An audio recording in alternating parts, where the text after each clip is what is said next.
Class 12 का हम लोग इलेक्ट्रोकेमिस्ट्री पढ़ रहे हैं, उसमें एक बहुत इंपॉर्टेंट टॉपिक है, इसको नोट कर लेना, एग्जाम में बहुत इंपॉर्टेंट, एग्जाम में आने का इसका पूरा चांसेस है, बार बार आता है। तो आज हम लोग जो पढ़ रहे हैं नस्ट इक्वेशन है।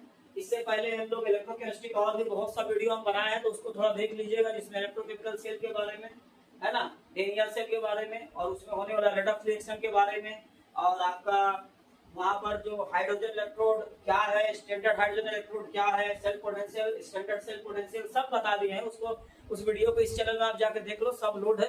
उसको देख के जब आप इसको देखो तो ज्यादा आपको समझ में आएगा, जो नया जुड़ा उसको बोलना, और जो देखते आ रहा है तो उसको तो देखना ही। और आगे भी अगर आपको केमिस्ट्री को समझना है तो लगातार इस चैनल को देखते रहना है लगातार, और बहुत जल्दी इसमें लाइव क्लास भी होगा।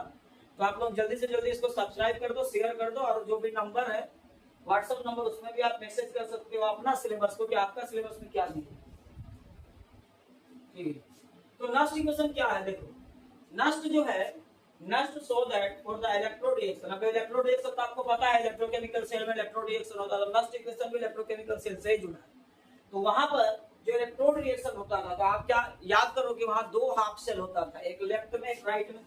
तो जो लेफ्ट वाला हाफ सेल होता था वहां जिंक का इलेक्ट्रोड जिंक सल्फेट में, और राइट में कॉपर का इलेक्ट्रोड कॉपर सल्फेट में हम लोग बीट करते थे। तो होता क्या था, वो जो जिंक है वो 2 इलेक्ट्रॉन छोड़ता था और Zn2+ में बदल जाता था, यानी वहां पर ऑक्सीडेशन होता था, और फिर वो इलेक्ट्रॉन आता था सॉल्ट ब्रिज के जरिए, क्योंकि दोनों को हम लोग सॉल्ट ब्रिज से लिंक किए थे। ये सब वीडियो है पीछे, आप देख सकते हो सॉल्ट ब्रिज क्या है। तो वो फिर इधर आता था कॉपर की तरफ। यहाँ पर जो कॉपर 2+ में कन्वर्ट हुआ है आपका, वो कॉपर 2+ उस 2 इलेक्ट्रॉन को लेता था, एक्सेप्ट करता था, और यहाँ पर आपका रिडक्शन होता था, और फिर से न्यूट्रल कॉपर में बदल जाता था। तो उसी को जो है लेके नस्ट इक्वेशन दिया है। देखिए Mn+ अगर कोई एक्वस है, कहने का मतलब है वही कॉपर 2+ था, एक्वस था, वो क्या किया, 2 इलेक्ट्रॉन को एक्सेप्ट कर लिया, तो वो फिर से न्यूट्रल हो गया। तो वही बोल रहा है कि अगर कोई मेटल है और Mn+ है, मतलब आयनिक फॉर्म में है, N+ मतलब N इलेक्ट्रॉन लूज करके N+ बना, तो अगर उसको फिर से इलेक्ट्रॉन एक्सेप्ट करा दिया जाए तो आपका न्यूट्रल हो जाएगा। तो वही है Mn+ Aq, अगर उसको वही इलेक्ट्रॉन फिर से दे दिया जाए, एक्सेप्ट करा दिया जाए, रिडक्शन करा दिया जाए, तो फिर से आपका न्यूट्रल एम या न्यूट्रल मेटल बन जाएगा। तो वही बताना। फिर यहाँ ऐसे लिख देना है पहले कि Nernst so that for the electrode reaction, electrode reaction में ये चीज होता है, नस्ट ने दिखाया।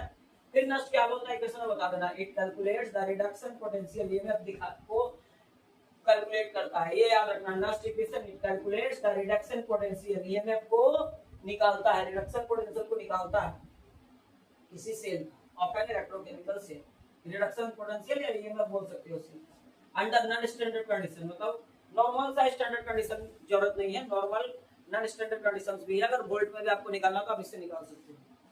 इट आल्सो लिंक्स, ये लिंक करता है किसको, मेजर्ड सेल पोटेंशियल, मतलब जो सेल पोटेंशियल आपने मेजर किया है, to the standard cell potential से, किससे, स्टैंडर्ड सेल पोटेंशियल से, फिर टेम्परेचर से, और कंसंट्रेशन सबसे, जो कंसंट्रेशन आप लोगे वो सबसे। ठीक है, हाँ जो भी कंसंट्रेशन यूज करोगे आपका रिएक्टिंग स्पीशीज सबका, तो ये सब रिएक्टिंग स्पीशीज के बारे में बात कर रहा हूँ, उसका टेम्परेचर का है ना, और सेल पोटेंशियल, वहां जो स्टैंडर्ड सेल पोटेंशियल डेवलप हुआ, मेजर्ड सेल पोटेंशियल डेवलप हुआ, ये सब। So it can determine the cell potential, इस तरह से सेल पोटेंशियल को डिटरमिन करता है। ऐसे पूरा लैंग्वेज लिखना है।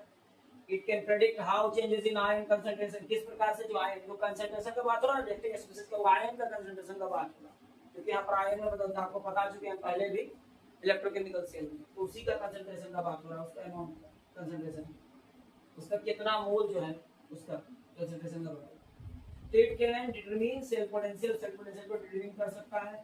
It can predict how changes in ion concentration, ion का कंसंट्रेशन अगर बोल रहा है कि इट कैन प्रेडिक्ट, ये अनुमान लगा सकता है, प्रेडिक्ट कर सकता है how changes in ion concentration, कि कैसे आप, अगर आप आयन का कंसंट्रेशन में बदलाव करते हो, प्रेशर में बदलाव करते हो, टेम्परेचर में बदलाव करते हो, लिखा ना प्रेशर और temperature can affect the batteries voltage, मतलब अगर आप किसी जो इसमें रिएक्टिंग स्पीशीज का अगर आयन का कंसंट्रेशन में चेंजेस करते हो तो कितना ज्यादा इफेक्ट करेगा बैटरी का वोल्टेज को। तो ये हो गया इसका पूरा डेफिनेशन, इसको लिख लेना। आप इसको जूम कर लो, स्क्रीन लेके आराम से पूरा नोट्स में उतारो, पूरा नंबर इससे आएगा आपका नस्ट इक्वेशन से।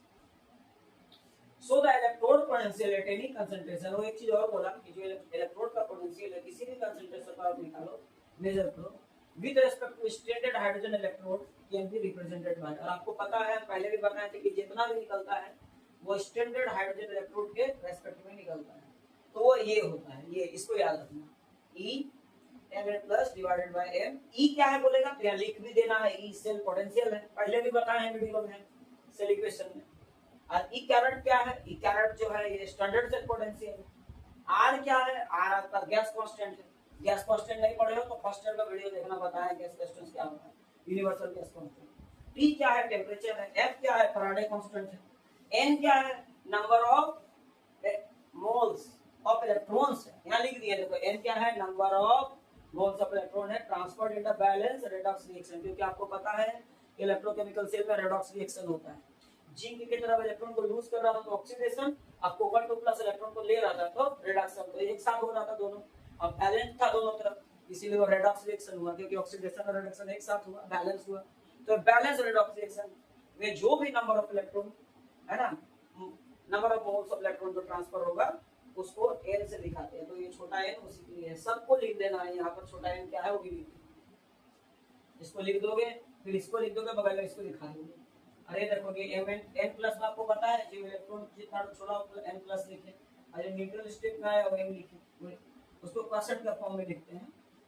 फिर यहाँ पर RT ln क्या है बोलो तो ln जो है नेचुरल लॉगरिथम है, लॉग है ना। और ये अब आता है, ये क्या है, ln concentration m/mn plus concentration एक आयनिक फॉर्म में, अरे आपका न्यूट्रल फॉर्म, तो इसको बोलते हैं रिएक्शन कोएफिशिएंट। आगे इसका न्यूमेरिकल जब बताएंगे तो और समझ में आएगा, अभी आप इसको याद कर सकते हो, आगे और समझा देंगे, लेकिन याद रखना होगा। और इसको भी तुम लोग लिखने के बाद बगल में बता देना, यहाँ पर ये जो ये प्रोडक्ट है, ये देखो यहाँ देखो, ये प्रोडक्ट है m और mn प्लस रिएक्टेंट, तो याद रखो ये प्रोडक्ट का कंसंट्रेशन है ना, ये रिएक्टेंट का कंसंट्रेशन, ये लोग है, लोग वही मैथ वाला लोग, ठीक है।